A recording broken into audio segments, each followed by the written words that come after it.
Success rate compare చేసుకుంటే విష్ణు కొంచెం తక్కువే అని చెప్పాలి, ఫ్రాంక్లీ స్పీకింగ్. అంటే దీంట్లో ఉన్న మెయిన్ మంచు ఫ్యామిలీ మీద ఉన్న కంప్లైంట్ ఏంటంటే ఇండస్ట్రీలో కానీ బయట కానీ, అంటే ఈ మంచు ఫ్యామిలీలోకి ఎంటర్ అవ్వాలంటేనే భయపడతారు. ఎందుకు భయం అంటే, నేను ఒక కొత్త డైరెక్టర్ అందులో కాంపౌండ్లోకి అడుగు పెట్టాలంటే భయపడతారు. ఎందుకంటే ఇన్వాల్వ్మెంట్ ఓవర్గా ఉంటుందనా ఏంటి? I don't know. This is the first time I'm hearing, but చెప్పండి. నాకు తెలిసి ఒక టాప్ డైరెక్టర్ మీ కాంపౌండ్లో పనిచేయాలి అంటే పాత వాళ్ళు వద్దు, రాఘవేంద్రరావు గారు, దాసరి గారు కాదు, కొత్త వాళ్ళు, ఏ లైక్ సుకుమార్ గారు లాంటి వాళ్ళు, కోటాల్ లాంటి వాళ్ళు, ఇంకా ఇలాంటి వాళ్ళు. For example it's a good question.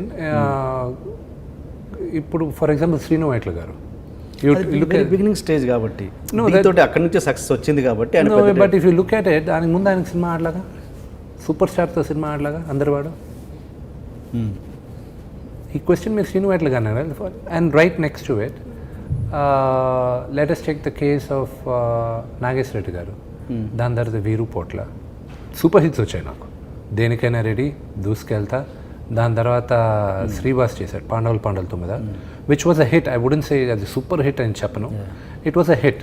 So all these 3 people were there. And Dev Katta, he was a new director, we pulled it out. Of course the movie success ki failure ki పక్కన పెట్టేసాను, but their working experience. Now ఇప్పుడు చదరంగం అని నేను ఒక series చేశాను. Is a new director. What a brilliant director అతను. Is a phenomenal director.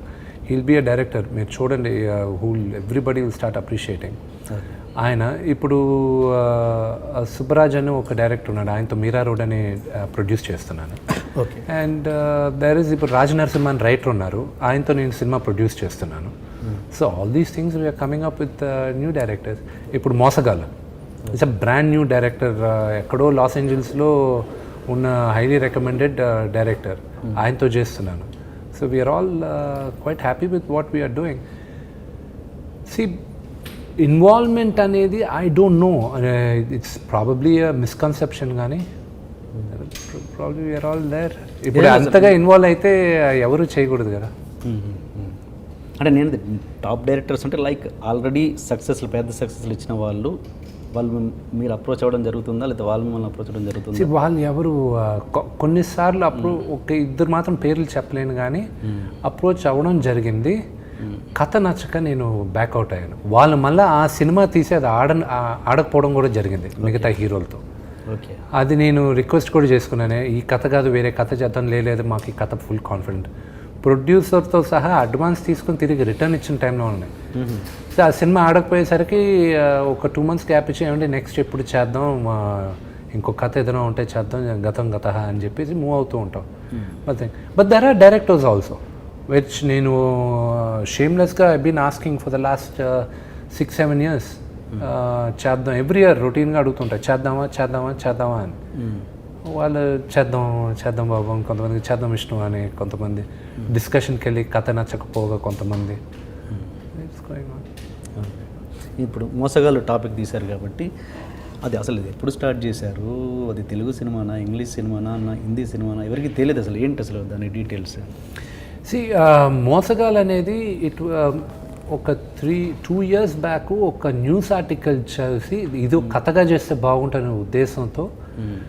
So coming back, Acharya America యాత్ర రిజల్ట్ రాకముందే ఏమనుకున్నా అంటే, ఒక 1 year let's just take a gap, shut up first, మొత్తం మీరు ముందు రివైజ్ చేసుకోండి, దాని తర్వాత కమ్ బ్యాక్ అని ఉద్దేశంతో ఆర్టికల్ చూసిన వెంటనే LAలో నుంచి నాకు తెలిసిన రైటర్స్ని కొంతమందిని హైర్ చేసి వాళ్ళని ఇండియాకి పిలిపించి ముందు కథ రాయించాం. నా వ్యూ ఏంటి, బడ్జెట్లో మనం ఒక ఇంగ్లీష్ సినిమా తీసేద్దామని. సో అక్కడ కంపెనీ స్థాపించి అక్కడ మొత్తం రెడీ చేసేటప్పుడు one of my best friend Vijay is executive producer. రే నువ్వు ఇంత ఖర్చు పెట్టి అక్కడ చేస్తున్నావు కదా, కొంత ఖర్చు పెడితే ఇంకొక తెలుగు వర్షన్ కూడా వచ్చేస్తుంది కదా, తెలుగులో చేసుకుంటే కనీసం మనం సేఫ్టీ ఉంటుంది కదా మనకి అన్నాడు. సరే చేద్దాం అన్న. సో ఇంగ్లీష్ వర్షన్ వచ్చి అది రిలీజ్ అవ్వడానికి ఎప్పుడు రిలీజ్ అవుద్దో నేను ఇప్పుడు చెప్పలేను, ఎందుకంటే జూలైలో ఒక ఫెస్టివల్లో వేసి బయర్స్కి నేను చూపించాలి. తెలుగు వర్షను దేవుడి దయ వల్ల June 5th రిలీజ్ అవుతుంది. Okay, this the first time I announcing the date. ఈరోజు మధ్యాహ్నం ఏమన్నా కన్ఫర్మ్ అయింది. నైస్. అంటే ఇప్పుడు దీన్ని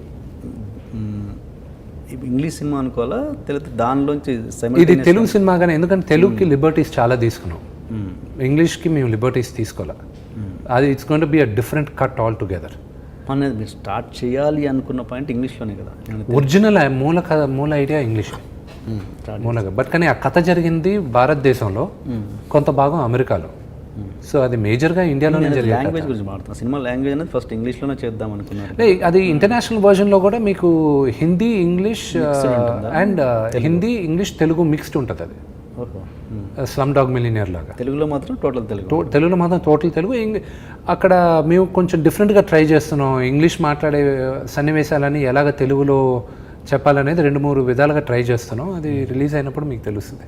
okay okay okay.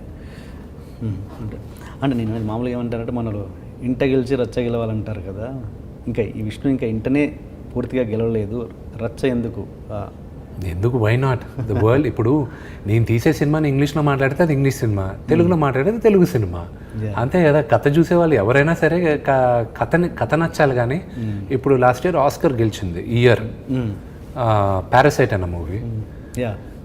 Phenomenal direction. Best ఫిల్మ్గా గెలవచ్చా లేదా అనేది నేను డిబేట్ చేయొచ్చు, కానీ బెస్ట్ డైరెక్టర్ అవార్డు మాత్రం ఫెనామినల్. ఆ సినిమా చూసి నేను చెప్తాను, నెక్స్ట్ ఏం జరుగుతుందో తెలియలా. It's brilliant direction. మొత్తం కొరియన్ ఫిల్మ్ అది. And so it's second time. దీని ముందు Italian film life is beautiful గెలిచింది. కొరియన్ ఫిల్మ్ ఫస్ట్ టైం గెలవడం. So it's great opportunity. ఆ లెక్కనంటే అర్థం ఏంటి, తెలుగులో కానీ ఒక బ్రహ్మాండమైన సినిమా తీసామంటే అది ఆస్కర్ కూడా గెలవచ్చు. So it just opened a lot of doors. దానికన్నా బెటర్ ఆప్షన్ ఏం కావాలి మనకి. ఓకే. అంటే ఆల్మోస్ట్ సేమ్ రెండు ఒకటేలాగా రిలీజ్ అవుతున్నట్టు. జూన్, అది కూడా జూలై అంటున్నారు కదా. అది జూలైలో ఫెస్టివల్కి పంపిస్తామండి. దాని తర్వాత ఏ కార్పొరేట్ కంపెనీ స్టూడియో తీసుకుంటుందో వాళ్ళ రిలీజ్. ఫెస్టివల్కి ఆల్రెడీ ఇక్కడ తెలుగులో రిలీజ్ చేశాక ఇట్స్ తెలుగు వర్షన్ డిఫరెంట్ కదా. దీంట్లో ఫైట్లు పెట్టాం, దీంట్లో బ్యాక్గ్రౌండ్ అట్రాక్షన్స్ ఉన్నాయి. Oh yeah. తెలుగుకి ఫైట్లు ఉన్నాయి. It's a different story in Telugu all together. ఇంగ్లీష్కి వచ్చేసరికి అది కుదించాం. అది తెలుగు సెన్సిబిలిటీస్ కొన్ని ఉంటాయండి. Father mother we are Indians in general are sentimental fools. Okay, we are suckers for sentiments. అవి టచ్ మీ నాట్గా కొన్ని సినిమాల్లో వెళ్తూ ఉంటాయి. సో అలాగా కొన్ని చేయాల్సి వచ్చింది. కాస్టింగ్ అదేనా, సునీల్ శెట్టి? ఎస్ కానీ ఇంగ్లీష్లో కొన్ని మారుతున్నాయి, కొన్ని విధాలు మారుతాయి అన్నమాట. సునీల్ శెట్టి కూడా మారుతాయి? లేదు, ఆయన పోర్షను, కాజల్ పోర్షన్, నా పోర్షన్ వరకు స్టాండర్డ్గా ఉంటాయి. నవీన్ చంద్రది, నవదీప్తి ఇవి ఉంటాయి. మిగతా కొన్ని ఇన్ అండ్ అవుట్ చేస్తున్నాం. Okay okay okay. Sunil Shetty అన్నది ఎందుకంటే అంటే ఆల్మోస్ట్ అతను ఒక ఫ్లాప్ ఇదే నడుస్తుంది తనది. సునీల్ శెట్టి ఎందుకు అతన్ని ఎంచుకోవడంలో రీజన్ ఏంటి? ఇండియాలో one of the original action stars అతను.